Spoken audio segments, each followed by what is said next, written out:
Hello everyone, welcome to ATWAY, the Index for Sustainable Development Goal 2021। इसकी report आ चुकी है और इस साल फिर से केरला को पहला स्थान मिला है और आखिरी में है Bihar. Index for sustainable development goal ये एक यूनाइटेड नेशन का भी रिपोर्ट आती है इस पर, और ये वाली जो रिपोर्ट है ये भारत की है। इसको निकालता है नीति आयोग। आपको पता है नीति आयोग पहले हमारे देश में 5 ईयर प्लान चलते थे, उसके बाद मोदी सरकार ने नीति आयोग की स्थापना की, तो इससे निकालता है नीति आयोग और इस साल का आ चुका है। इसमें पहला स्थान मिला है केरल को, और आखिरी में अभी भी फिर से वही हालत है बिहार की, तो बिहार है। इसमें कुछ इंडेक्स पैरामीटर्स होते हैं, जो सबसे इंपॉर्टेंट है वो देख लेते हैं, उसके बाद बाकी हम देखेंगे। टोटल इसके 17 पैरामीटर हैं भारत सरकार के हिसाब से, मतलब नीति आयोग के हिसाब से भी और यूनाइटेड नेशन के हिसाब से भी। पहले वाले इंडेक्स जो निकले थे इसके पहले 1-2 साल पहले, उसमें थोड़े से कम थे भारत सरकार की तरफ से जो भी पैरामीटर रखे गए थे। अब उसमें टोटल 17 पैरामीटर रखे गए हैं। मेनली इसमें जो है health, education, gender gap, economics growth, institution, climate change and environment को रखा गया है। इसके अलावा और भी हैं, वो भी हम अभी देखेंगे। सस्टेनेबल डेवलपमेंट होता क्या है थोड़ा ये समझ लेते हैं। तो देखिए, जब से इंडस्ट्रियलाइजेशन शुरू हुआ यूरोपीय देशों में, तब से लेकर के अब तक हमने इन्वायरमेंट को बहुत ज्यादा नुकसान पहुंचाया है। अब समय आ चुका है कि हमें एक बीच का रास्ता अपनाना है, क्योंकि देखो ग्रोथ तो चाहिए, ग्रोथ तो नहीं रोक सकते। अगर ग्रोथ रोक देंगे तो बहुत कुछ बदल जाएगा, बहुत कुछ रुक जाएगा, क्योंकि इंसान अपनी सुख सुविधाओं को अब नहीं छोड़ सकता, तो वो तो बढ़ाना पड़ेगा। तो कुछ एक ऐसा रास्ता कि इन्वायरमेंट को कम से कम नुकसान हो और साथ में हम आधुनिकता की ओर बढ़ते रहें, तो ये होता है सस्टेनेबल। और इसका बहुत सारी मीनिंग हो सकती है कि कोई योजना है वो बजट फ्रेंडली हो, वो सब तो अलग बात है। ये सिंपली आप ये समझ सकते हो कि इन्वायरमेंट को ज्यादा नुकसान ना पहुंचाते हुए भी अपनी प्रगति को कायम रखा जाए, यही होता है सस्टेनेबल डेवलपमेंट।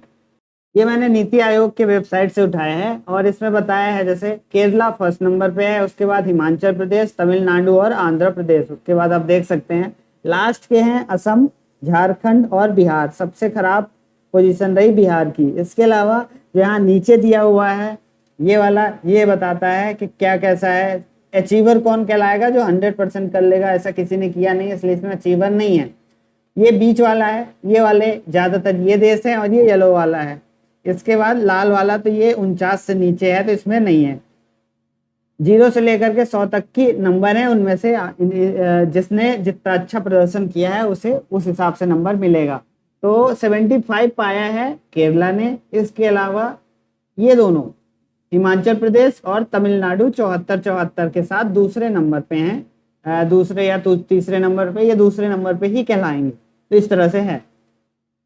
तो ये हम यूनाइटेड नेशन के वेबसाइट पे, ये है यूनाइटेड नेशन का department for economics and social affair का ऑफिशियल पेज। इसमें पूरे के पूरे 17 गोल्स दिखाए हैं। यही 17 गोल्स हैं हमारे नीति आयोग के भी।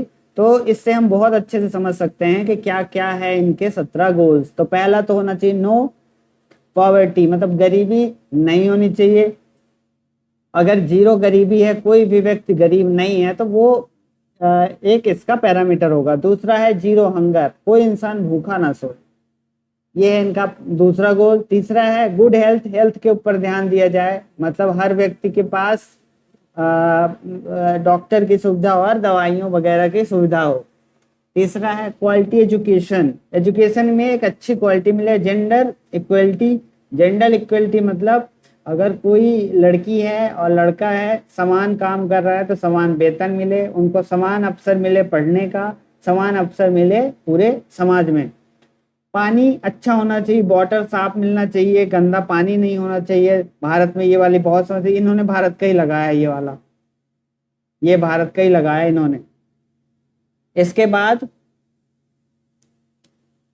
देश क्लीन एनर्जी पे ध्यान दे रहा हो, decent work and economic growth, मतलब भ्रष्टाचार नहीं होना चाहिए, काम प्रॉपर हो, डिसेंट हो और इकोनॉमिक ग्रोथ भी चलती रहे। इंडस्ट्री, इनोवेशन एंड इंफ्रास्ट्रक्चर होना चाहिए। रिक्वायर्ड इन इक्वलिटीज होनी चाहिए, इसका मतलब ये हुआ कि जो व्यक्ति जिस हालत में है उसके उसको उस हिसाब से उसके उसके साथ समानता होना चाहिए। मान लो कोई व्यक्ति है गरीब है और एक दूसरा अमीर है, तो दोनों को एक जैसी सजा, जैसे मान लो किसी कोई व्यक्ति चोरी करता है या कोई बड़ा अधिकारी है या बड़ा इंडस्ट्री का मालिक है, तो वो अगर कोई फ्रॉड करता है और एक गरीब कोई फ्रॉड करता है, तो दोनों को सेम तरीके की पेनल्टी नहीं दे सकते। उसको अगर 10,000 करोड़ का देंगे मान लो, तो गरीब इंसान को भी 10,000 करोड़ का दे देंगे, तो ये गड़बड़ है, तो उस हिसाब से सजा देनी है। मान लो इकोनॉमिक, वैसे अगर कोई मर्डर वगैरह केस है वो अलग बात है। तो ये चीज होनी चाहिए, रिक्वायर्ड इनइक्वलिटी होनी चाहिए किसी भी देश में। तो भारत में ये चीज तो है, ठीक ही है, बढ़िया है। सिटी ऐसी होनी चाहिए जिसे सस्टेनेबल डेवलपमेंट के हिसाब से बनाया गया हो। मतलब आप ये वाला देख रहे होंगे इस तरह से, जितनी ज्यादा बिल्डिंग बनेंगी उसी हिसाब से उसमें इतनी व्यवस्था की जानी चाहिए कि वेंटिलेशन का भी व्यवस्था हो। तो इस तरह की बिल्डिंग बननी शुरू है, तो अब भारत में भी धीरे धीरे शुरू हो रहा है, तो ये एक इनका गोल है। इसके अलावा क्लाइमेट एक्शन, सभी कंट्री मिलकर क्लाइमेट एक्शन ले, जो भी इस गोल को अचीव करना चाहती हैं तो उन्हें ये भी अपने प्रोग्राम में शामिल करना होगा। वाटर वाटर के नीचे की भी जो लाइफ है उस पर भी ध्यान रखना पड़ेगा, वाइल्ड लाइफ पे भी ध्यान रखना पड़ेगा, इन सब चीज़ों पे ध्यान रखना पड़ेगा। और इक्वल जस्टिस मिलना चाहिए सबको, जो जैसा है उस हिसाब से ये सब चीज़ें होनी चाहिए किसी भी एक सस्टेनेबल डेवलपमेंट गोल अचीव करने वाले देश में। तो अगर ये 100% होता है तो वो अचीवर कहलाएगा, और बाकी अगर कुछ कम होता है तो उस हिसाब से उसकी रैंकिंग तय की जाएगी। नीति आयोग की जो रिपोर्ट है इसमें राज्यों में तो पहला स्थान मिला है केरला को, उसके बाद आपको बता ही दिया। और यूनियन टेरिटरी के लिए अलग रिपोर्ट बनाई है इन्होंने और उसे अलग अलग कैटेगरी में रखा है। उसमें चंडीगढ़ को मिला है 79 का स्कोर मिला है, और वो है पहले नंबर पे। दूसरे नंबर पे है दिल्ली 68 100 में से। तो ये दोनों के लिए अलग अलग निकालता है, यूनियन टेरिटरी और स्टेट के लिए। तो स्टेट में केरला और यूनियन टेरिटरी में चंडीगढ़, उसके बाद दिल्ली। तो इस तरह से ये वाली रिपोर्ट आई है। तो ये था आज का discussion, index for sustainable development goal NITI Aayog का।